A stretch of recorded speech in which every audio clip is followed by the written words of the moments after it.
In the village of Claiborne, tucked between scorched farmland and a reluctant stream, time moved slowly.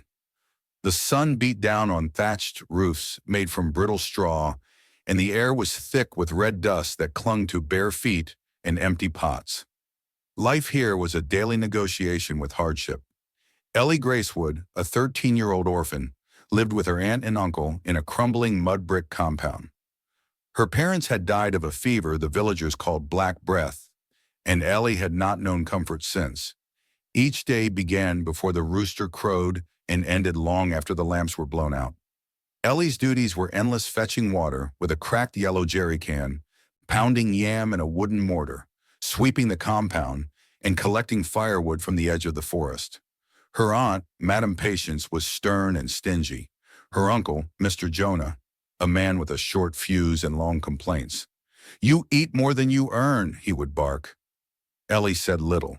Her silence wasn't cowardice, it was a shield, forged through hunger and insult. The other children in the village sometimes played by the stream, but Ellie was always too busy working or recovering from the day's work. In her chest, where other girls held dreams of Lagos or love, Ellie held only stillness. But fate was shifting.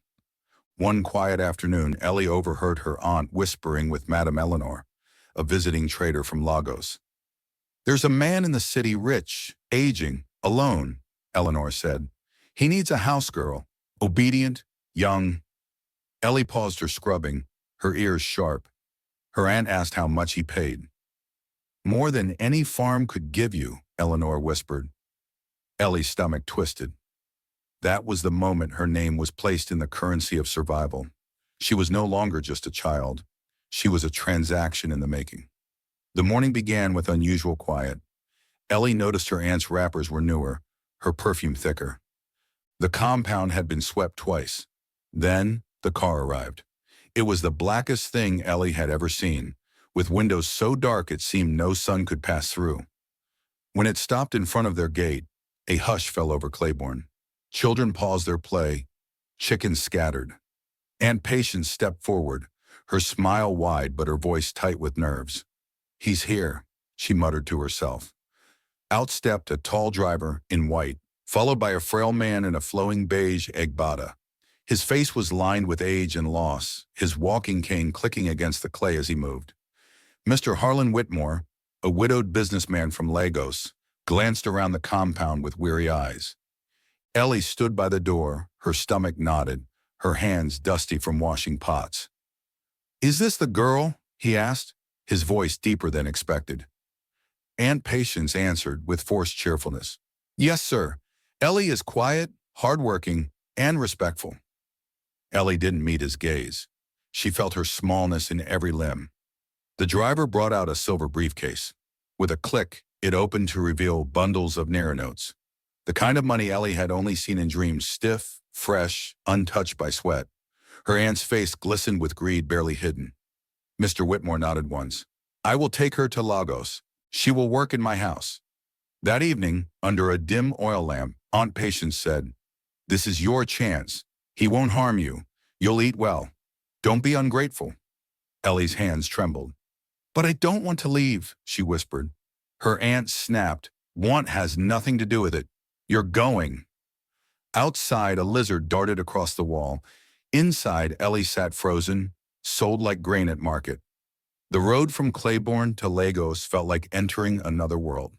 Trees gave way to rising buildings, and goats were replaced by sleek cars that sped past without a second glance. Ellie sat in the back of Mr. Whitmore's car, her small bag clutched tightly. She dared not ask questions. The man beside her, though polite, carried the air of someone used to silence and obedience. As they passed through Ikeja, her eyes widened at the billboards, shopping malls, and street vendors. The Lagos she had only heard of in fables was noisy, alive, and too big for her thoughts.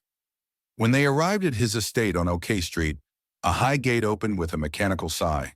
The house was enormous, white-walled with windows like mirrors, trimmed lawns, and a stone fountain that glimmered under the afternoon sun. "This will be your home now," Mr. Whitmore said as he stepped out. Servants greeted him with quiet bows. One of them, an older woman named Miss Mary, gave Ellie a once-over before showing her to a modest guest room.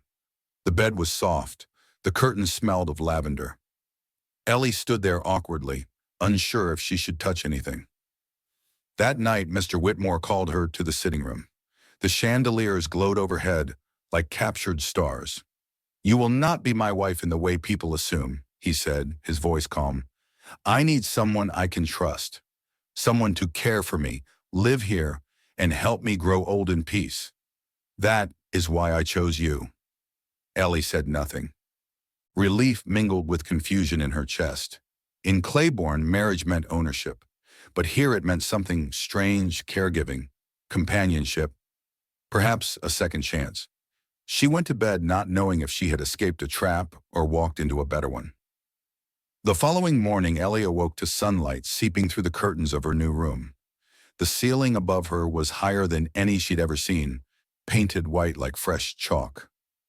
For a moment, she forgot where she was until the cold marble under her bare feet reminded her.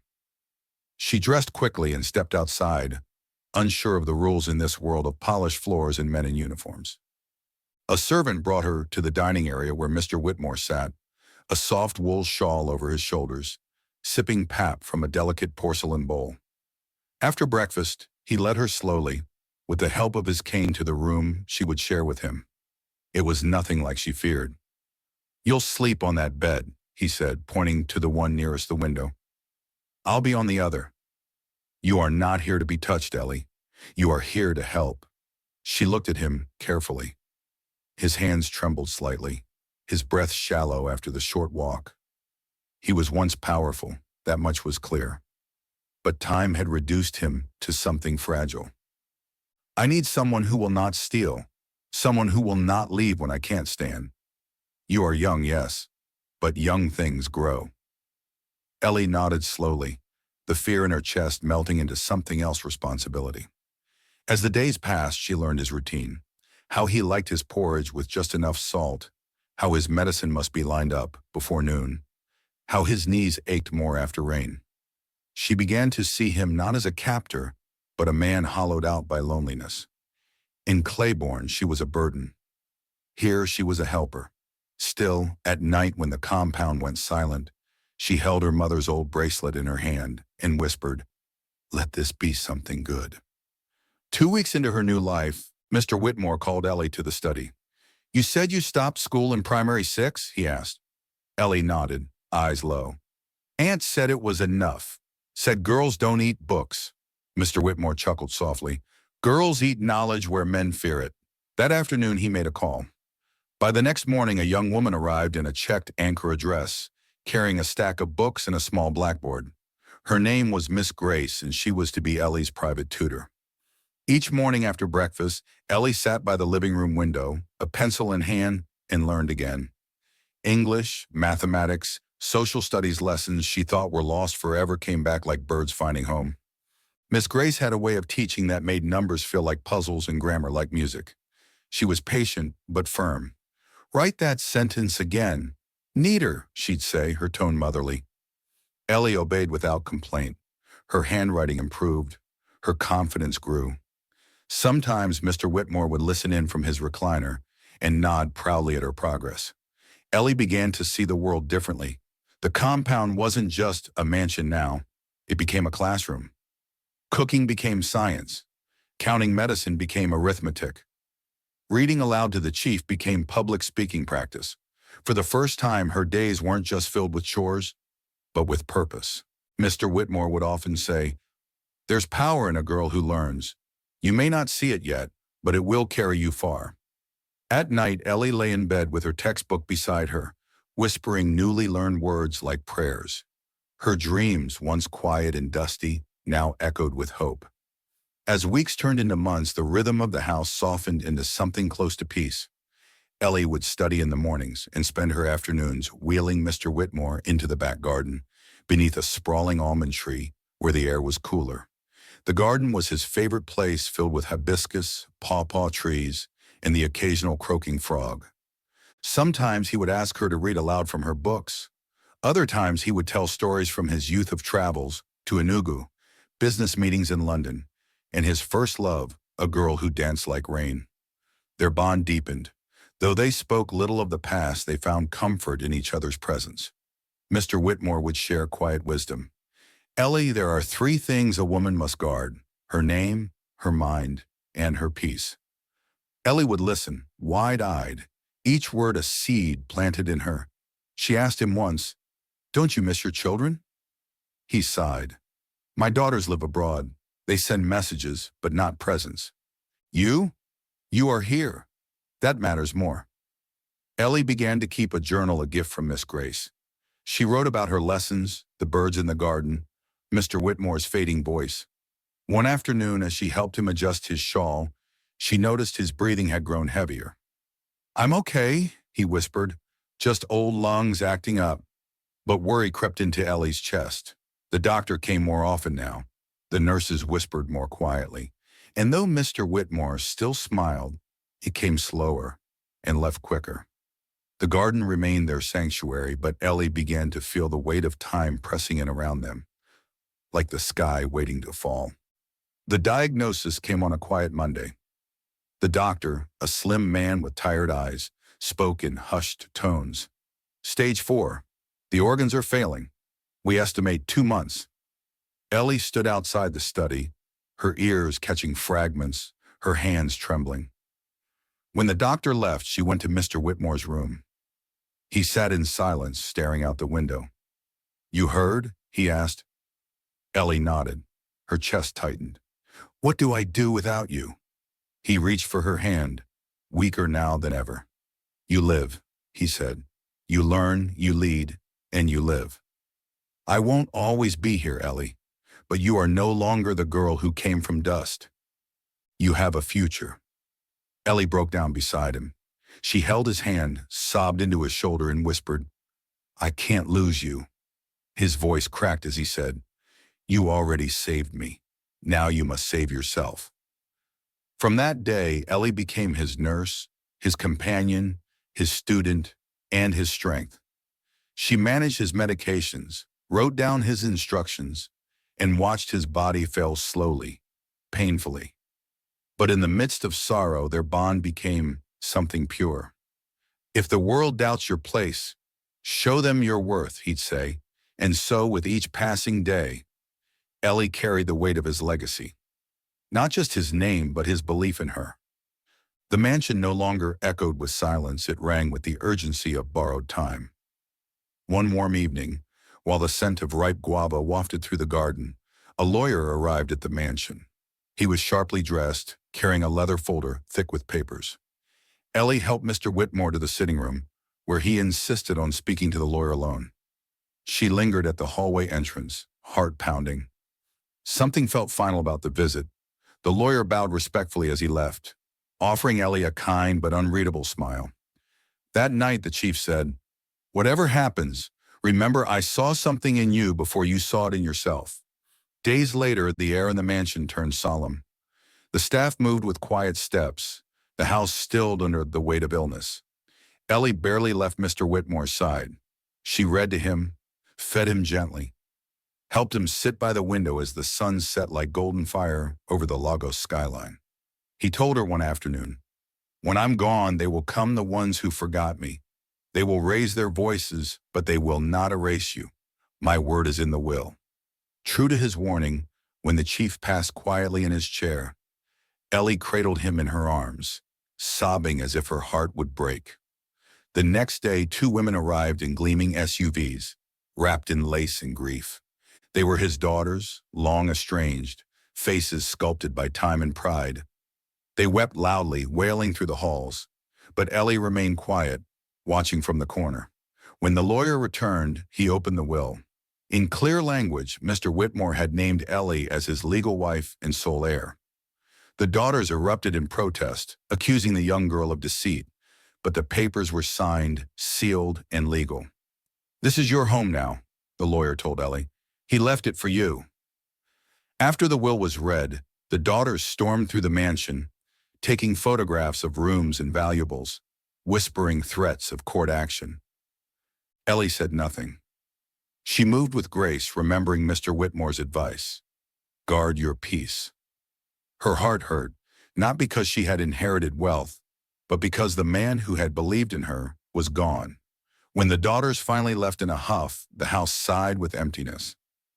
For the first time since arriving, Ellie sat alone in the master's chair, staring at the walls that once echoed with quiet wisdom. Then came the knock. Aunt Patience, her voice, her perfume, her ambition filled the entryway. She looked around the grand living room like a woman sizing up her own fantasy. "Ellie, my child," she cooed. "Ah, see how God has blessed you. If I had not given you to this man, would you be here today?" Ellie stared at her, the pain of years pressing into her chest. "You didn't give me away. You sold me," she replied, her voice steady. "You took money and called it love. Don't rewrite history." Aunt Patience frowned, offended. "You owe me." Ellie stood tall. "I owe you nothing." That night, after locking the doors behind her aunt's retreating form, Ellie stood on the balcony and breathed in the city air. She wasn't the girl from Claiborne anymore. She wasn't the servant, or the child bride, or the forgotten one. She was a woman who had endured, who had been trusted, and who had chosen integrity when she could have turned bitter. She walked through the house slowly, touching the furniture with reverence. "This is not just a house," she whispered to herself. "It's my testimony." Weeks passed, and the mansion adjusted to its new silence. The staff continued their duties, but they now looked to Ellie as the madam of the house. The rooms that once belonged to a dying man slowly transformed one into a reading room, another into a study space. Ellie resumed her tutoring with Miss Grace, determined to complete her education and sit for WAEC. She began writing essays about identity, family, and survival, pouring into pages what her voice had never been allowed to speak. Every evening, she sat by the almond tree in the back garden, notebook in hand, remembering Mr. Whitmore's stories. She could still hear his voice in the rustle of leaves, still feel his presence in the warm wind. The house was no longer a prison of sorrow, but a place reborn by choice and courage. Ellie reached out to an NGO that supported young girls who had been trafficked or sold into marriage. She offered to sponsor one child each year, using her inheritance to give back. "Let the door that opened for me open for others too," she said. One Sunday morning, Ellie visited Claiborne for the first time in months. She wore a simple dress, no jewelry, no car horns announcing her return. The villagers stared. Children whispered. She saw her old water pot still leaning by the well. A young girl walked past with a jerrycan, her feet cracked just like Ellie's had once been. Ellie handed her a bottle of clean water and smiled. Then she turned back toward the waiting vehicle. As the sun climbed over the rooftops, Ellie felt her chest rise with quiet strength. Her story had begun in dust, but it did not end there. It rose like her name out of silence. The end. What's your take on this powerful African story? From the dusty village paths of Claiborne to the echoing halls of a Lagos mansion, the quiet house on OK Street tells a story of survival, transformation, and quiet rebellion. Did Ellie's journey move you? Did it reflect the realities many young girls face across Africa? We want to hear from you. What part of her story hit you the hardest? Would you have made different choices if you were in Ellie's shoes? Drop your thoughts in the comments. Share this story with someone who believes in second chances. And if you want more African stories rooted in truth, resilience, and hope, follow for more.